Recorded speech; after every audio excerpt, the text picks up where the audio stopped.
اور پھر حضرت خدیجہ الکبریٰ رضی اللہ عنہا جو دیگر قبائل قریش کے سرداروں کے نکاحوں کو رد کر چکی تھی، خود نکاح کا پیغام حضور صلی اللہ علیہ وسلم کے لیے بھیجا۔ نفیسہ بنت امیہ کو بھیجا کہ جائیے حضور علیہ السلام سے کہیے کہ خدیجہ آپ سے نکاح کرنا چاہتی ہے، آپ کی کیا رائے ہے؟ بسم اللہ الرحمن الرحیم۔ حضور صلی اللہ علیہ وسلم کی مبارک زندگی کا تذکرہ چل رہا ہے۔ جناب رسول اللہ صلی اللہ علیہ وسلم اس شان سے جوان ہوئے کہ لڑائیوں سے، جنگوں سے آپ کوسوں دور تھے۔ آپ کا مزاج انتہائی شریف، لوگوں میں سب سے زیادہ با اخلاق، پڑوسیوں سے سب سے زیادہ اچھا سلوک کرنے والے، مزاج کے اعتبار سے انتہائی بردبار اور حلیم۔ آپ صلی اللہ علیہ وسلم نے اپنی جوانی کے دنوں میں تجارت شروع کی، لیکن آپ کی تجارت کا ابتدائی طور پر یہ حال تھا، بس مکہ کے جو بازار لگتے ان بازاروں میں جاتے اور معمولی خرید و فروخت کرتے۔ زیادہ بڑی تجارت حضور صلی اللہ علیہ وسلم کی نہ تھی، بس یہاں سے کچھ لیا یہاں دے دیا، یہاں سے لیا بس یہاں دے دیا، یہ معمولی تجارت حضور صلی اللہ علیہ وسلم ابتدائی کیا کرتے۔ عبداللہ ابن ابی الحنصہ یہ فرماتے، ایک مرتبہ میں نے آپ صلی اللہ علیہ وسلم کے ساتھ کچھ خرید و فروخت کی اور میں نے یہ کہا کہ آپ یہاں ٹھہریں، میں یہ چیز لے کر آتا ہوں اور آپ کو دیتا ہوں۔ حضور صلی اللہ علیہ وسلم کھڑے ہو گئے اور میں وہ چیز لینے چلا گیا۔ میں گیا تو میں جانے کے بعد بھول گیا۔ مجھے 3 دن بعد یاد آیا کہ میں نے محمد سے وعدہ کیا تھا کہ میں آپ کو یہ چیز لا کر دوں گا۔ کہتے جب میں واپس آیا حضور صلی اللہ علیہ وسلم کو 3 دن بعد اسی جگہ کھڑا پایا۔ حضور نے فرمایا، اے عبداللہ تم نے مجھے زحمت دی، اس کے علاوہ کچھ بھی نہیں فرمایا۔ 3 دن حضور علیہ السلام وہیں رہے، صرف اپنی ضروریات سے جاتے تو کسی کو وہاں کھڑا کر کے جاتے، اگر عبداللہ آئے تو بتانا کہ میں آ رہا ہوں، اور اپنی ضرورت سے فارغ ہو کر فوراً حضور علیہ السلام اسی جگہ آ جاتے کہ وعدہ ہوا ہے ہمارا، وہ آئے گا یہ چیز حوالے کرے گا، اب ایسا نہ ہو وہ آئے اور میں نہ ہوں۔ قیس بن صائب یہ فرماتے ہیں، میری آپ صلی اللہ علیہ وسلم کے ساتھ ایک مرتبہ تجارت ہوئی، کچھ خرید و فروخت ہوئی، اب وہ ساتھ چلے گئے، بات ختم ہو گئی۔ جس وقت زمانہ اسلام تھا حضور علیہ السلام کی اس قیس سے ملاقات ہوتی ہے۔ حضور علیہ السلام فرماتے ہیں، قیس تمہیں یاد ہے ایک مرتبہ تجارت میں اور تم شریک تھے؟ قیس فرماتے ہیں، یا رسول اللہ میں وہ کیسے بھول سکتا ہوں، آپ ہی تو وہ واحد شریک تھے جو نہ جھگڑتے تھے نہ کسی بات میں بحث کرتے تھے، جیسا آپ سے کہو آپ مان لیتے تھے، آپ نے کبھی جھوٹ نہیں بولا، آپ نے کبھی دھوکہ نہیں دیا، میں ایسے اپنے تجارت کے شریک کو کیسے بھول سکتا ہوں۔ یہ معمولی حضور علیہ السلام کی مکہ میں تجارت تھی۔ ان تجارتوں کی وجہ سے حضور صلی اللہ علیہ وسلم مکہ میں صادق اور امین کے لقب سے مشہور ہوئے۔ یہی وہ ابتدائی تجارتیں تھیں جن کا چرچا حضور صلی اللہ علیہ وسلم کا پورے مکہ میں ہونے لگا کہ ان سے جو بات کی جائے، جس طرح یہ کہتے ہیں اسی طرح کرتے ہیں، اپنی بات سے مکرتے نہیں، اپنی بات سے پھرتے نہیں۔ حضرت خدیجہ رضی اللہ عنہا یہ جب قریش سامان تجارت لے کر ملک شام یا یمن جایا کرتے تھے، حضرت خدیجہ رضی اللہ عنہا یہ بھی تاجر تھی، ان کا بھی مال قریش کے قافلے میں شامل ہوا کرتا تھا، کوئی نہ کوئی ان کا ملازم یا ان کا پارٹنر اس تجارت میں جاتا تھا اور ان کا مال بھی لے کر جاتا تھا۔ اب حضرت خدیجہ رضی اللہ عنہا اس سال جو سامان لے جانے کی باری آئی، ساتھی تلاش کر رہی تھی کس کو ملازم بنا کر بھیجے۔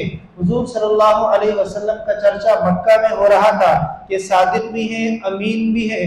آپ صلی اللہ علیہ وسلم کے پاس پیغام بھیجا کہ اگر آپ میرا سامان تجارت لے کر چلے جائیں شام کی طرف تو میں جتنا لوگوں کو معاوضہ دیتی ہوں آپ کو اس سے دگنا معاوضہ دوں گی۔ آپ صلی اللہ علیہ وسلم اول اس کے لیے تیار نہ تھے، اس لیے کہ آپ صلی اللہ علیہ وسلم نے کبھی اتنا بڑا سفر اکیلے کیا نہیں تھا۔ آپ صلی اللہ علیہ وسلم نے ابو طالب سے مشورہ کیا۔ ابو طالب نے کہا بیٹا تمہیں گھر کے حالات تو معلوم ہے، ہمارے گھر میں کیا حالات ہیں، انتہائی غربت تھی، انتہائی غربت۔ بیٹا اگر تم چلے جاؤ گے تو ہمارا فائدہ ہو جائے گا، لیکن میں اصرار نہیں کر سکتا، میں بھی تمہیں اکیلا اتنا دور بھیجنے کے لیے تیار نہیں ہوں، لیکن چلے جاؤ گے تو ہمارے گھر والوں کے لیے بہتری ہے۔ آپ صلی اللہ علیہ وسلم نے قبول فرما لیا اور حضرت خدیجہ کے یہاں پیغام بھجوا دیا کہ میں آپ کا سامان لے کر تجارت کے لیے ملک شام چلا جاؤں گا۔ حضرت خدیجہ رضی اللہ عنہا کا اکیلا مال اتنا ہوا کرتا تھا جتنا پورا قبیلہ قریش کے لوگوں کا ہوتا تھا۔ قبیلہ قریش کے تمام لوگوں کا مال قافلے کا ایک طرف اور حضرت خدیجہ رضی اللہ عنہ کا مال ایک طرف، بسا اوقات حضرت خدیجہ رضی اللہ عنہا کا مال ہی زیادہ ہوتا تھا پورے قریش کے قافلے سے۔ حضرت خدیجہ رضی اللہ عنہا انتہائی خوش ہوئی کہ حضور علیہ السلام میرا مال تجارت لے کر جائیں گے، لیکن ان کو بھی اس بات کا بخوبی اندازہ تھا کہ حضور صلی اللہ علیہ وسلم نے کبھی اتنا بڑا سفر کیا نہیں۔ حضرت خدیجہ کا ایک خاص غلام تھا میسرہ، جو تمام امور کی نگرانی کیا کرتا تھا۔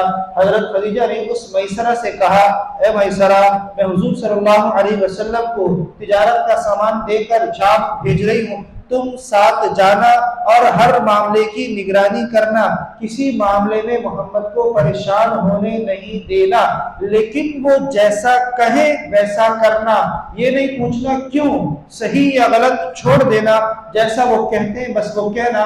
میں ان کو مکمل اختیار دے کر بھیج رہی ہوں، لیکن ان کو پریشان ہونے نہ دینا، انہوں نے کبھی اتنا بڑا سفر اکیلے کیا نہیں۔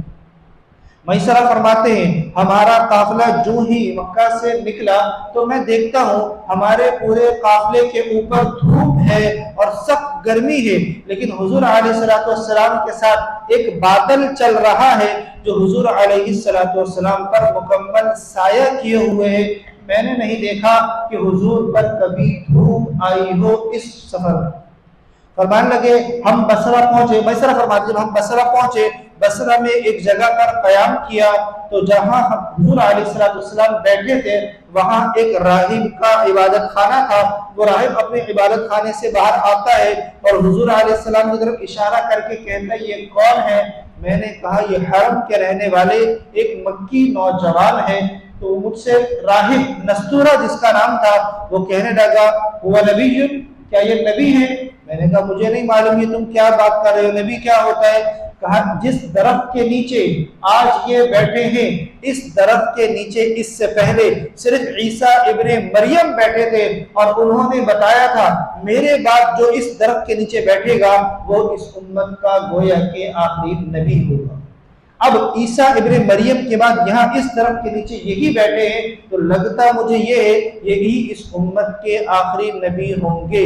یہ بتاؤ ان کی آنکھوں میں جو یہ لالی پن ہے یہ لالی آج سفر کی وجہ سے ہے یا رہتی ہے؟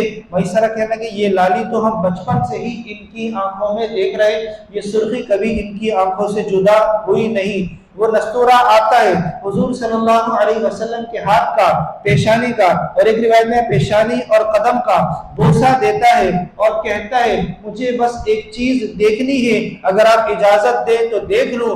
حضور علیہ السلام نے فرمایا کیا دیکھنا ہے؟ کہا آپ کی قمیص سے کپڑا ہٹا کر آپ کی کمر کو دیکھنا ہے۔ آپ علیہ السلام فرمایا لو دیکھ لو۔ جب حضور علیہ السلام قمیص ہٹاتے ہیں تو وہ آپ علیہ السلام کی دونوں شانوں کے درمیان مہر نبوت کو دیکھتا ہے، اس کا بوسہ دیکھ کر کہتا ہے یہی نبی آخر الزماں ہے۔ میسرہ سے کہتا ہے ان کی حفاظت کرنا، ان کو بحفاظت واپس مکہ لے کر جانا۔ حضور علیہ السلام نے یہاں بصرہ میں چند روز قیام کیا، یہاں پر خرید و فروخت کی۔ ایک صاحب سے خرید و فروخت کر رہے تھے، وہ بھی کہتا ہے میں تورات کا عالم ہوں۔ جس سے خرید و فروخت تھی اس نے آپ صلی اللہ علیہ وسلم کی نشانی دیکھ کر آپ علیہ السلام کو پہچانا اور آپ صلی اللہ علیہ وسلم سے خرید و فروخت میں جھگڑنے لگا جان بوجھ کر۔ جب حضور علیہ السلام نے کہا نہیں یہ کام ایسا کیا تھا، وہ جھگڑ رہا ہے زبردستی حضور علیہ السلام کو آزمانے کے لیے، پھر حضور سے کہتا ہے اگر آپ اپنے دعوے میں سچے ہیں، اپنی بات میں سچے ہیں تو لات اور عزا کی قسم کھا کر کہیں کہ میں سچ کہتا ہوں۔ حضور علیہ السلام نے فرمایا میں نے آج تک کبھی کسی بت کی قسم نہیں کھائی، لیکن میں نے جھوٹ بھی نہیں بولا، میں بتوں کی قسم نہیں کھاتا۔ وہ کہتا ہے کہ مجھے اس بات سے اندازہ ہو گیا کہ یہ کوئی عام شخصیت نہیں ہے، پھر میں نے ان سے کہا بات ایسی ہے جیسے آپ کہہ رہے تھے، میں نے نہیں، آپ نے جھوٹ نہیں بولا، میں آپ کو دیکھنے کے لیے جھوٹ بول رہا تھا۔ وہ بھی میسرہ سے کہتا ہے ان کی حفاظت کرنا، مجھے یہ کوئی غیر معمولی شخصیت معلوم ہوتے۔ پھر جب اس سفر سے واپسی تھی، آپ صلی اللہ علیہ وسلم آگے، یہ میسرہ تھوڑا پیچھے رہ گیا، آپ صلی اللہ علیہ وسلم واپس پیچھے گئے۔ میسرہ سے پوچھا کہ تم پیچھے کیوں رہ گئے؟ کہنے لگا یہ دونوں اونٹ تنگ کر رہے، چل نہیں رہے۔ میسرہ کہتے ہیں حضور صلی اللہ علیہ وسلم کا دونوں اونٹوں کی کمر پہ ہاتھ رکھنا تھا، وہ اونٹوں چیخنے لگے گویا ایسا کہ خوشی سے وہ چیخ رہے ہوں، اور اس کے بعد ان کی شان ہی تبدیل ہو چکی تھی۔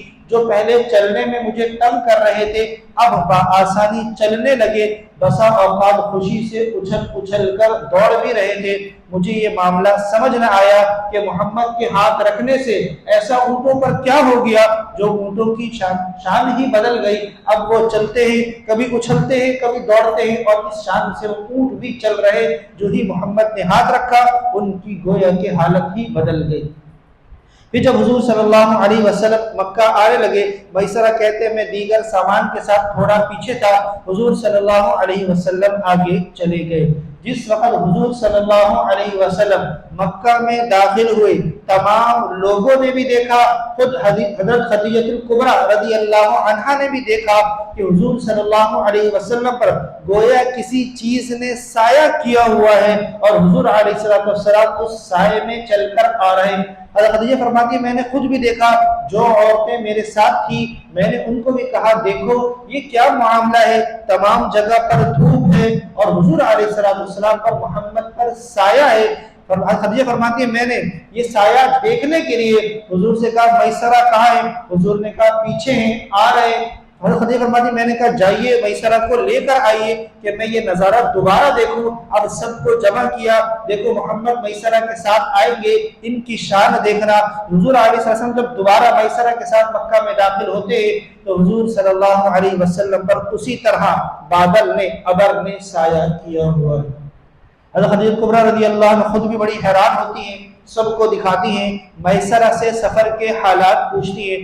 حضور علیہ السلام جب واپس آتے ہیں ایک ایک چیز کا حساب دیتے ہیں اور حساب دے کر واپس چلے جاتے ہیں، کسی چیز کا، کسی نفع کا کوئی مطالبہ نہیں کرتے۔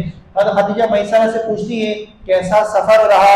میسرہ فرماتے ہیں آج کے سفر کی تو ایسی بات ہی کچھ اور ہے، میں نے تو بڑے بڑے سفر کیے، کئی بار آپ کا سامان لے کر گیا، لیکن ایسا سفر میں نے نہیں کیا۔ اور پھر نستورہ راہب کی بھی بات بتائی کہ نستورہ راہب نے کہا کہ یہ اس امت کے آخری نبی ہوں گے، اور پھر جو یہودی ملا تھا بازار میں اس کا بھی کہا کہ کوئی غیر معمولی شخصیت معلوم ہوتے، اونٹوں کا واقعہ بتایا، ابر کا معاملہ بتایا۔ حضرت خدیجہ کبریٰ رضی اللہ عنہا انتہائی خوش ہوتی ہیں اور فرماتی ہے کہ مجھے جتنا نفع آج کی تجارت میں ہوا اس سے اتنا نفع کبھی کسی تجارت میں نہیں ہوا۔ حضور علیہ السلام سے جو معاملات طے ہوئے تھے دگنا اس سے بھی ڈبل حضور علیہ السلام کو معاوضہ عطا فرمائے۔ اور پھر حضرت خدیجہ الکبریٰ رضی اللہ عنہا جو دیگر قبائل قریش کے سرداروں کے نکاحوں کو رد کر چکی تھی، خود نکاح کا پیغام حضور صلی اللہ علیہ وسلم کے لیے بھیجا، نفیسہ بنت امیہ کو بھیجا کہ جائیے حضور علیہ السلام سے کہیے کہ خدیجہ آپ سے نکاح کرنا چاہتی ہے، آپ کی کیا رائے ہے؟ حضرت خدیجہ رضی اللہ عنہا کا اس سے پہلے دو نکاح ہو چکے تھے، ایک عتیق اور ایک ابو حالہ سے، دونوں کا انتقال ہو چکا تھا۔ اس کے بعد حضرت خدیجہ نے نکاح نہیں کیا تھا، ایک طویل زندگی بغیر نکاح کے گزاری، اکثر اوقات حرم میں گزارا کرتی تھی۔ بس عبادات کی طرف دھیان تھا، لیکن جب حضور علیہ السلام کے سفر کے حالات سنے تو حضور علیہ السلام سے نکاح کا شوق دل میں پیدا ہوا۔ آپ علیہ السلام نے ابو طالب اور اپنے چچا حضرت حمزہ کے مشورے سے قبول فرمایا، اور حضرت خدیجہ کی طرف سے ان کے وکیل ان کے چچا عمر ابن اسد بنے۔ ابو طالب نے نکاح پڑھایا اور آپ صلی اللہ علیہ وسلم کا نکاح حضرت خدیجہ الکبریٰ رضی اللہ عنہا سے ہوا۔ اس وقت آپ علیہ السلام کی عمر 25 سال تھی، کہ حضور علیہ السلام کا پہلا نکاح تھا، اور حضرت خدیجہ الکبریٰ رضی اللہ عنہا کی عمر 40 سال تھی، اور یہ ان کا تیسرا نکاح تھا۔